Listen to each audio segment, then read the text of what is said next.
Close.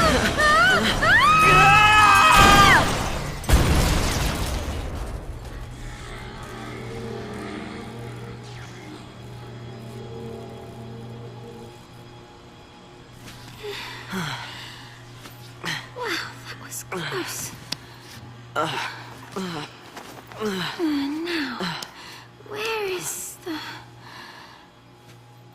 Oops. Well then...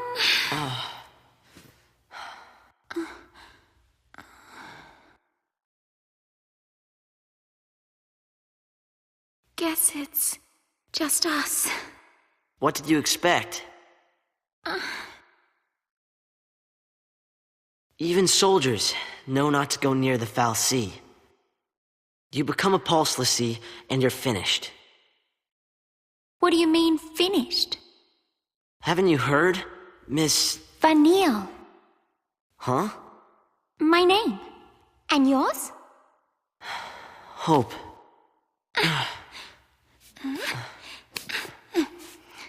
Thank you. What were we thinking? Well, since we're here, let's look around.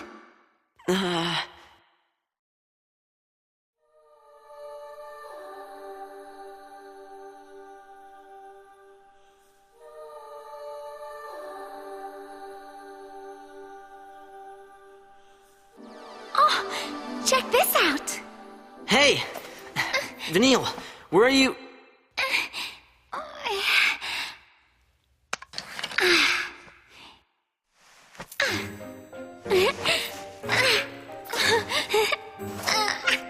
Well? That's,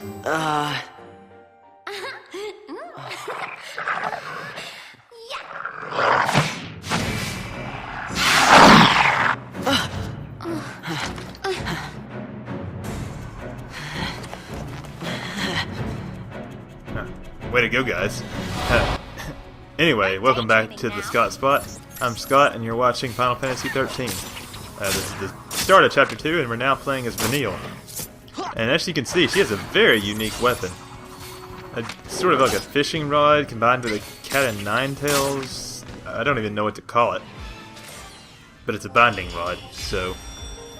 Which makes sense. Enemy just got a new shop for black and white outfitters. Okay, back to exploring.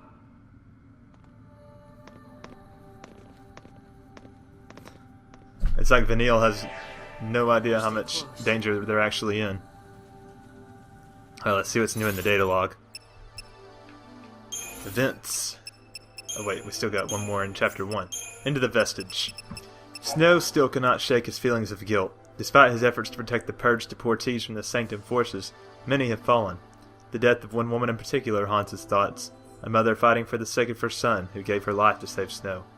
In the moments before her death, the woman begged the leader of Nora to take care of her child, but slipped from Snow's grasp without revealing the boy's identity. That's going to cause some plot complications. With Godot's help, Snow breaks out of his depression. He figures that if he just goes ahead and protects everyone, then the woman's son will be saved as well. Because that's so easy. After checking to see if the children are safe, Snow leaves the waning battle to his fellow Nora members and sets off with new determination towards the Vestige. His fiancée is still held captive by the Pulse Fal'Cie. A boy watches him leave, eyes filled with rage and loathing. To his grief-stricken mind, Snow is responsible for his mother's death. I get that Snow could have possibly saved her if things had gone differently, and he was the one that drew her into battle, but I think Hope's anger is a little misplaced, but that's going to be a plot point for a long time, so I won't go into too much detail. Fates intertwined.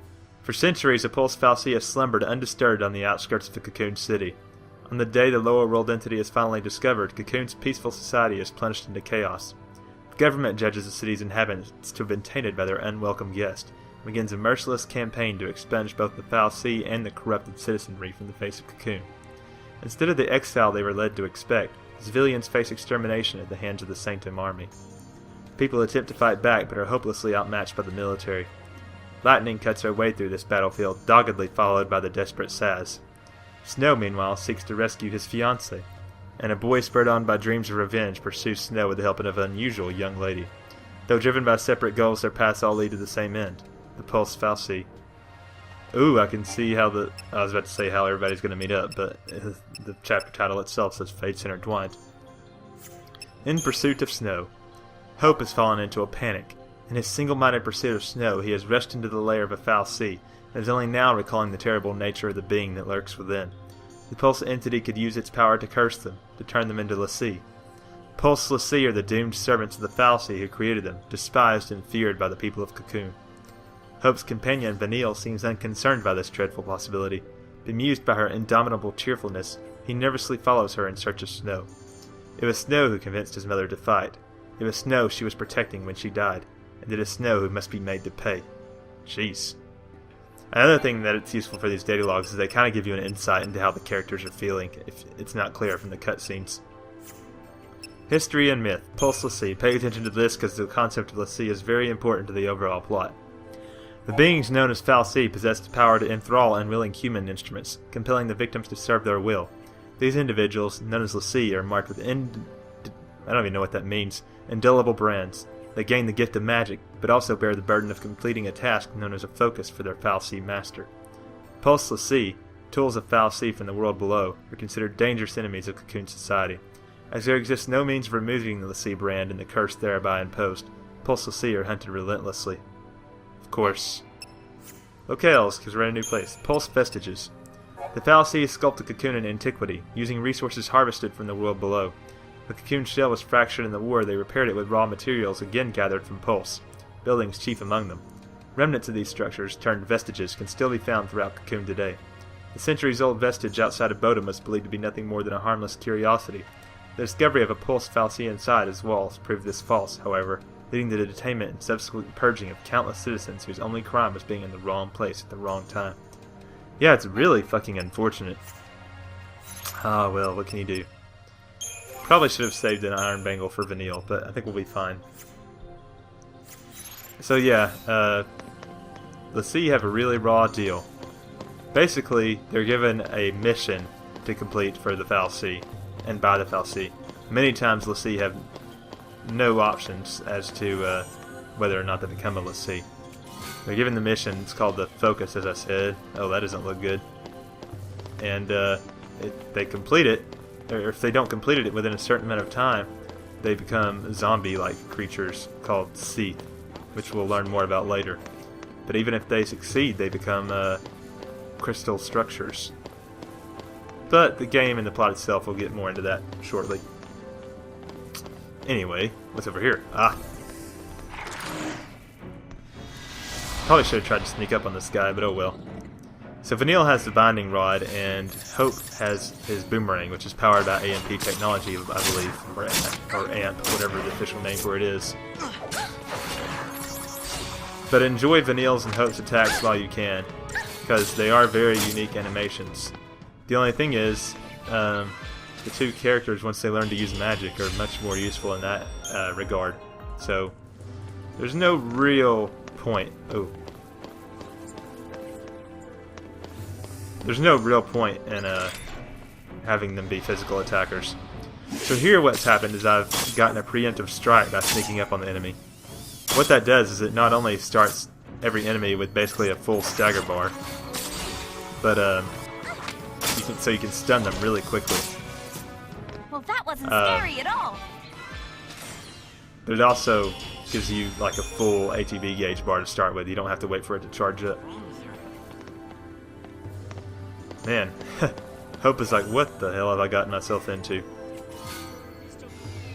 Ah, Hope, I don't think you know Vanille well enough. Trouble is what she does. Ooh, I don't think... These guys are really hard to sneak up on unless they just... You get very lucky. Unless you catch them sleeping, it's next to impossible.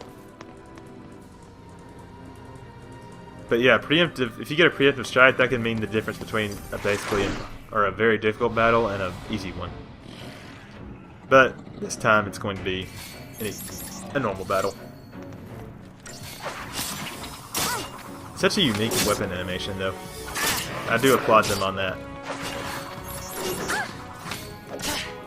I mean, Hope's not doing too bad, all things considered. I mean, he has that boomerang. For a 14-year-old kid, he's not doing too bad. And just in case you were wondering, for the record, Vanille is 19. So yeah, Hope's going through that angsty teenager phase.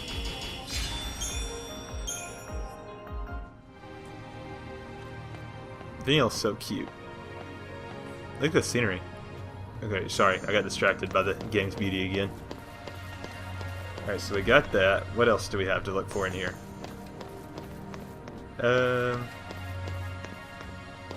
Got that. Alright, so this is telling us more about preemptive strikes, which I just explained, so not going to read that. Some enemies are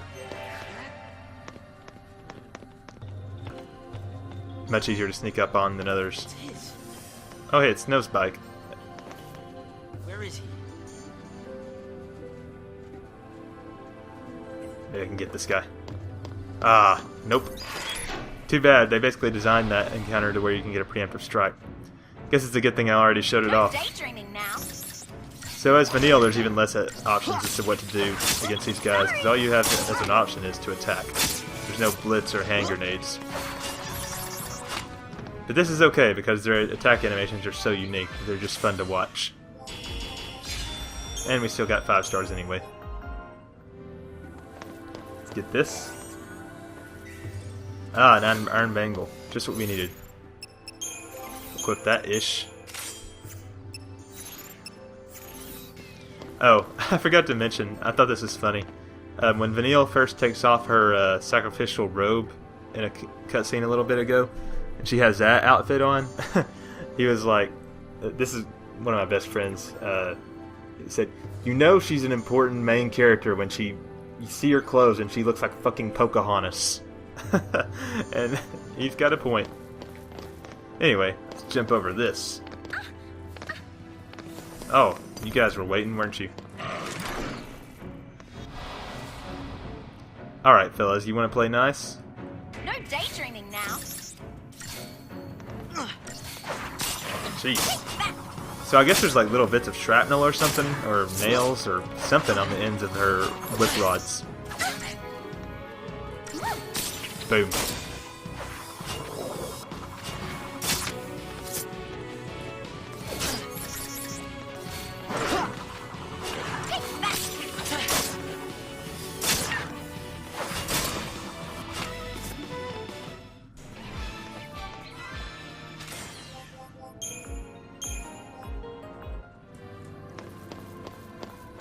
Alright, looks like we got a waypoint up here, so let's see what happens. Aren't you scared? Not so much. You really don't get it. Pulse Fal'Cie and Lassie are bad news. That's why Cocoon kicked them out. Live too close to the Fal'Cie, one-way ticket to Pulse. That's the purge in a nutshell. If they catch us here, they'll purge us too. And What's then... your problem? What's my... Pulse is hell on Earth.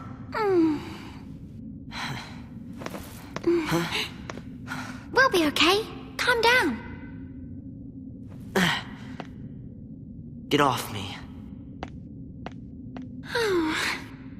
Serah! Huh?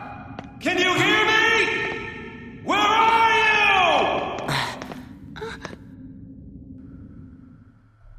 Geez, Snow, why don't you just wake the dead? And Hope just got told.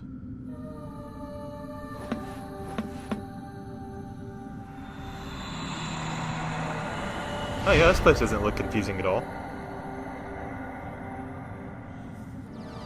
Don't worry, Serah.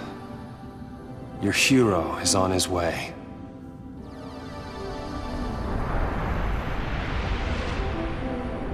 I wonder if I need to go get that. Wonder what that's for. I don't know what it does, but we better go touch it. House of Stairs. Let's see what the data log has to say about what just happened. Where men fear to tread. To the citizens of Cocoon, the lower world of Pulse is a hell rife with unknown terrors, and the recently discovered Pulse Fal'Cie is an invader from that hell. In an effort to quell the growing panic in the wake of the entity's discovery, Sanctum initiates an extreme measure known as the Purge. Under this initiative, not only is the Fal'Cie to be cast out of Cocoon, but all of the civilians living nearby as well. Any person coming into contact with the lower world being's foul energies could already be corrupted, and no potential enemies of the cocoon could be allowed to remain. The ensuing deportation claims the lives of countless civilians, Hope's mother among them. After witnessing her death and chasing Snow into the Vestige in a blind rage, Hope suddenly realizes that he may soon share the same fate as the Pulse Fal'Cie, relocation to the world below. Well, that was already a possibility. Vanille, however, calmly accepts the situation and lends her support to the distraught boy. Unaware of his young pursuer, Snow begins exploring the arcane halls and chambers of the shrine-like Vestige in search of his captive fiancée, Serah. Or everybody. This cast is just really unfortunate in general. Let's see here. What can we find? I think this is the only item to look out for back here. I also like the music here.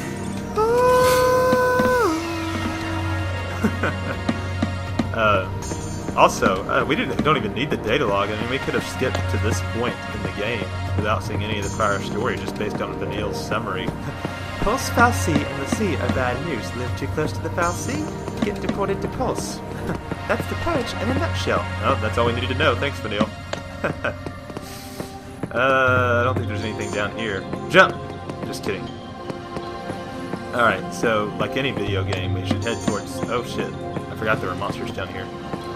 Let's say we should head towards the... I don't think there's... Head towards the switch that we have no idea what it does. First, we gotta take these fellas out.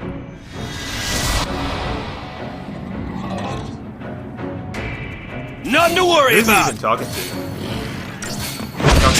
Telling himself there's nothing to worry about? I hope not. Let's, oh, you guys want a grenade? You get a grenade. Too perfect. I wish you could choose different enemies for basing your attacks off of. Later! I think this is the first time we've been solo in a battle too. It's okay though. Snow don't need no help. Aw, yeah. Go Snow. Let's see what's over here. Nothing. Anything over here? Nothing. Alright, let's press the strange glowy stick machine thing. Just hold on, Serah.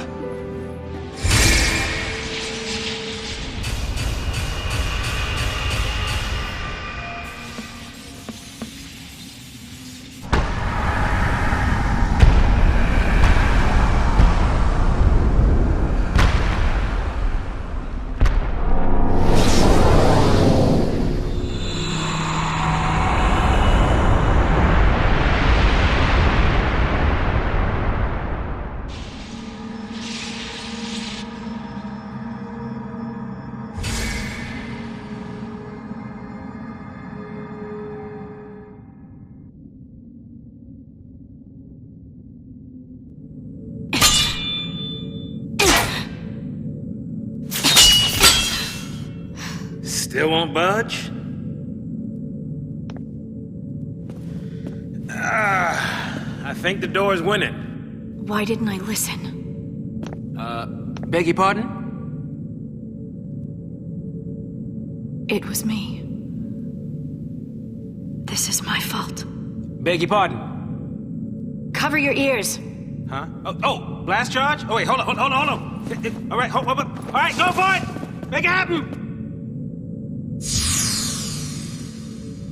I'm so sorry. Please let me in. Please?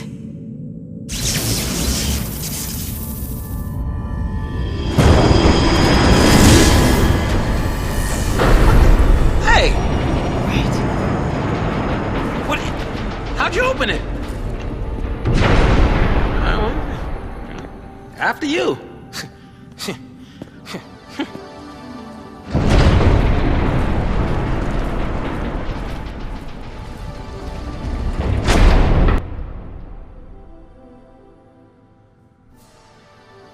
Okay, here's something I haven't actually talked about yet. You could use shrouds into like a special kind of item before you go into battle, and it can improve like your chances greatly. So basically you can use Fortisol, which casts Bravery, Faith, and Haste at the start of the battle. Bravery just means your attacks are stronger, and Faith means your magic is stronger. Or Deceptisol, which makes you invisible to enemies and makes for an easy preemptive strike. Luckily we need neither. But first, let's see what's in the data log. Chapter 2, Open Doors Beckon. The Pulse Fal'Cie, an entity that threatens the peace of Cocoon society, holds Snow's fiancée captive. As the determined Snow delves ever deeper into the alien structure, Lightning and Sazh arrive at the Vestige after fighting their way through waves of Sanctum forces. The unlikely duo's progress is halted by an impassable gate, which finally opens as if response to Lightning's whispered words of apology. Did her plea reach the mind of the Fal'Cie, or was another being responsible for opening the portal? Sazh follows the ex-soldier into the Vestige, bemused by the lack of explanation, but driven on nonetheless by a purpose he has yet to reveal. Yeah, I have to say, I don't really understand why that door opened. I'm pretty familiar with the plot, and I don't know if it's a Fal'Cie or Serah or something else responsible for that door opening. But let's not worry about that. Despite the fact that the game wants us to use a shroud now, that would be totally pointless. So let's take on these fellas. I'm not sure I've ever seen Lightning scared, actually. Not that one. That one. Get him, Lightning. Oh, yeah, all three of those bitches. No, let's get these two now. Oh, all three again. Get them again. Ah, I think I got all three again. One more time. Oh, yeah. Alright, back to regular attacks. Jeez.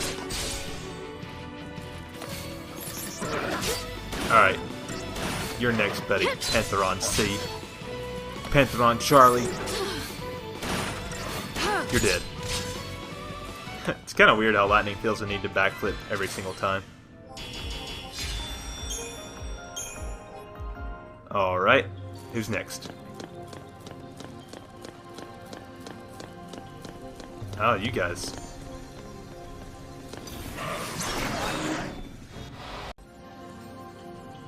Okay, looks like we got a treasure chest over here that's being guarded. So let's end that, shall we? Turn around, buddy. Aha. Oh, I could have sworn I got a preemptive strike on that. Huh, I guess not, though. Ah, I got both of those guys. It's not even necessary, though, because I think you can kill them with one attack. Or maybe two. Get them.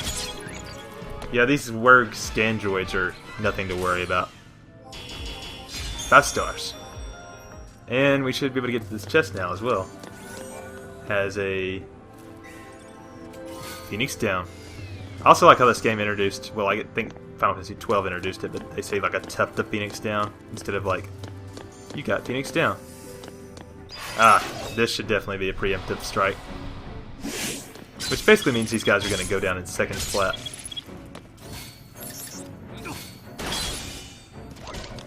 Boom.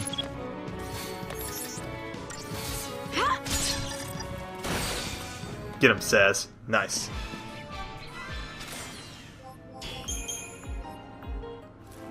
Alright, I guess there's no chest over here, though. Okay, now let's take on this Myrmidon. Alright, Myrmidon down. I didn't show that one since we already fought a Myrmidon with Lightning and Sazh before. No reason to show the same fight again, right? No one noticed this thing for all these years. It is hard to believe, isn't it, Sazh? Hard to believe that this thing knows to me. Nah, just kidding. Not hard to believe at all.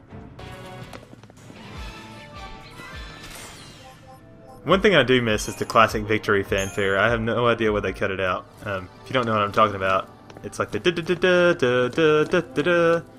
And hopefully during the editing process I might insert it here. Anyway, I just got a new weapon for Lightning, the Gladius. Let's go ahead and equip that sucker. The design of this gunblade is based on that of a weapon excavated from a pulse vestige. Raised to strength, lowered the magic, which for now was just dandy.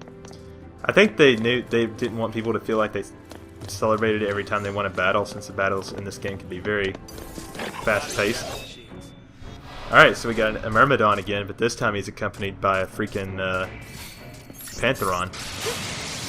Myrmidon, Pantheron, they're all the same. But it's just the same battle with the Pantheron added on, and it almost gives you a guarantee that you're going to have to heal before the end of it. Get him, Lightning. Lightning never strikes twice. Actually, she strikes many, many times, more than twice. She's going to beat your ass, basically.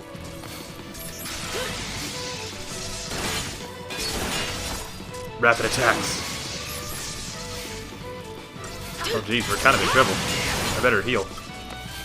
Heal faster, Lightning. Oh crap, it was so close. Well, I'm not going to bother reviving him. I think I can take him without reviving Sazh. Boom. It's going to be close though. Hopefully Lightning doesn't miss again. And by again, I mean there was one battle where I almost died repeatedly because Lightning missed. Only need one attack. Boom. Sazh is just holding Lightning back. Alright. Moving on. Looks like we have another cutscene up here. If those things are still around, might be some soldiers trapped in here too. Except they'd probably be FINAL by now. Huh? Not even human anymore. Just Pulse Fal'Cie. Enemies of Cocoon.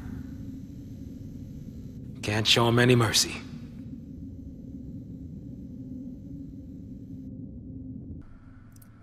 Yeah, so all these mechanized things that we're seeing in here were from the excavation team that came in. There's the next one. Yeah, just touch all the strange glowy things. See what this says.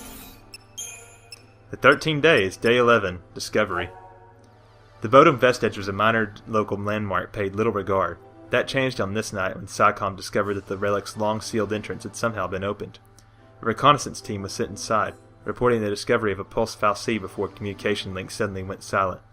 Deeming it probable that the soldiers had been made FINAL, the Sanctum then resealed the door to the Vestige, trapping the team inside. The following day brought public announcement of both the discovery and plans for the purge. That is, highly unfortunate. Alright, what's...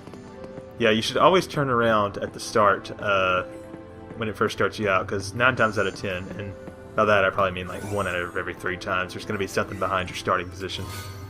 2 potions. However, I happen to know that there's nothing else down any of these side paths, so I'm not going to bother going and checking them out. Although that goes against my better instinct. Yeah, see, nothing. Alright, onward. Let's touch the green glowy thingy.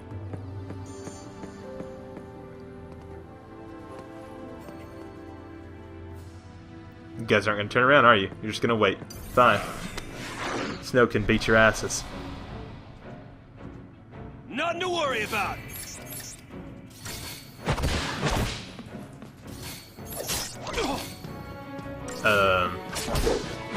Snow. Quit saying nothing to worry about. I like the sound it makes whenever Snow punches something. It sounds really painful. Oh well, I guess... Oh, speaking of connections, I mentioned Troy Baker voices Snow. He also voices Joel from The Last of Us, which is another series I have going on right now. I highly recommend you check it out. Hopefully I'll put a link or something during the editing process, but no promises. I tend to forget to put links at places. Sorry. Alright, anything up here? Don't think so. Nope. Alright, time to touch the glowing radioactive thing. Is it going to rearrange the temple again? Alright. Let's touch it. Actually, it just made a lift up here, didn't it? Hang on, baby! Your hero's on the way!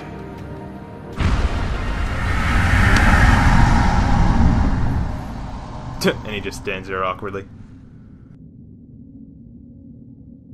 Hang on, baby! Your hero's on the way!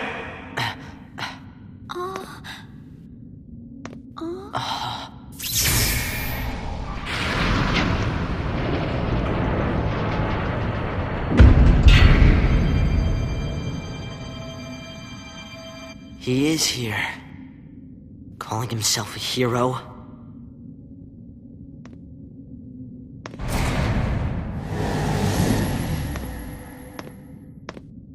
He's coming our way. What should I do? Tell him what you need to. But nothing I say'll change what happened.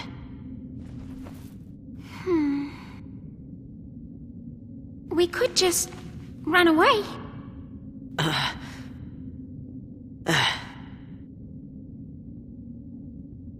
Hope's like, no, that won't be necessary.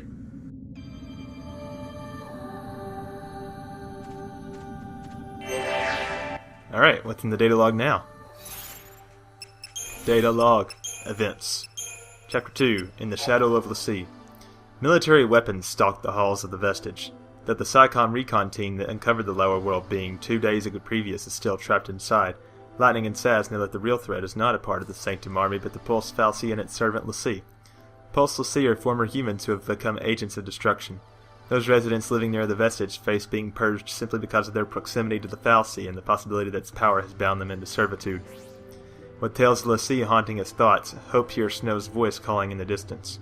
Although he plans to confront Snow over his mother's death, the reality of the situation becomes too much for Hope to bear. He cannot go through with it. Not yet. Come on, Hope, time to man up. What are you going to tell him? He's ugly and you hate him? Oh well. Hope is a mysterious little boy. Alright, turn around, you.